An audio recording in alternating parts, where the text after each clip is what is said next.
उस पुल का पीएम मोदी ने रिमोट दबाकर उद्घाटन किया है। ये जो पुल आप देख रहे हैं चारों तरफ सुर्खियों में है।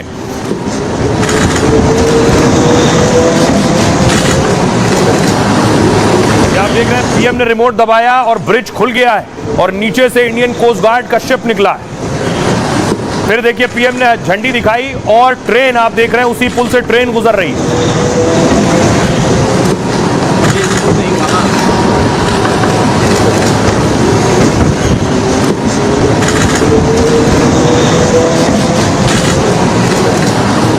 और इस वक्त रात के वक्त ये पुल कैसा अद्भुत नजर आ रहा है, तस्वीरों में आप देख सकते हैं रोशनी से नहाया हुआ ये पुल। इसी पुल का पीएम मोदी ने उद्घाटन किया।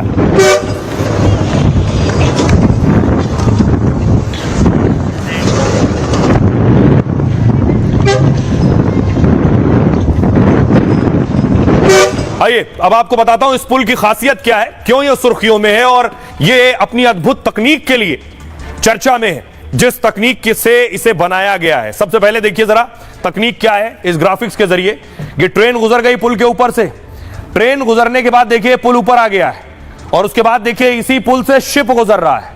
यही इस पुल की खासियत है।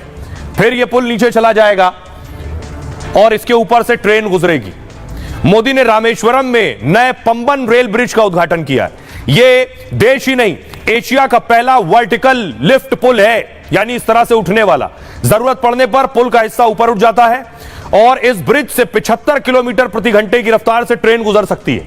और समंदर में जब यहां से किसी जहाज को गुजरना होता है तो पुल को खास तकनीक से ऊपर उठाकर रास्ता दे दिया जाता है। 5 मिनट में पुल का हिस्सा 22 मीटर तक ऊपर उठ जाता है। इसके लिए नए पुल को 100 खास हिस्सों से मिलाकर बनाया गया है। ऐसी तकनीक का इस्तेमाल हुआ है कि एक आदमी की जरूरत पड़ेगी सिर्फ इसे मैनेज करने के लिए। पुराने पंबन पुल को जहाज का रास्ता बनाने में ही 14 लोग लगते थे।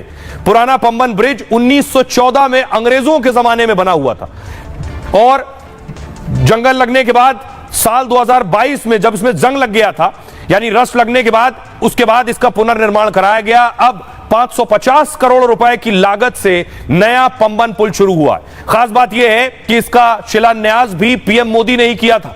इस पुल से हाई स्पीड ट्रेन का सफल ट्रायल हो चुका है और पुल के नीचे से कई जहाज भी अब तक गुजर चुके हैं, यानी ट्रेन और जहाज दोनों चलने को तैयार हैं। यह है इस पुल की खासियत। प्रधानमंत्री नरेंद्र मोदी खास इस पुल के उद्घाटन के लिए पहुंचे थे। सुनिए जरा पीएम मोदी क्या कह रहे हैं। कितना सुभग संयोग है, रामनवमी का पवित्र दिवस है, रामेश्वरम की धरती है और यहां पर जिस पन्नम ब्रिज का आज उद्घाटन हुआ, 100 साल पहले जो पुराना ब्रिज था उसको बनाने वाला व्यक्ति गुजरात में जन्म लिया था और आज 100 साल के बाद उसका नया ब्रिज बनाने का उद्घाटन करने का बाद भी उस व्यक्ति को मिला है जो भी गुजरात में पैदा हुआ है। तो पीएम मोदी ने पुल का उद्घाटन किया। पीएम मोदी तमिलनाडु में थे तो तमिल भाषा को लेकर और भाषा विवाद पर आपने संसद से लेकर सड़क तक संग्राम देखा होगा। पीएम मोदी रामेश्वरम में थे और पीएम मोदी का रोड शो था।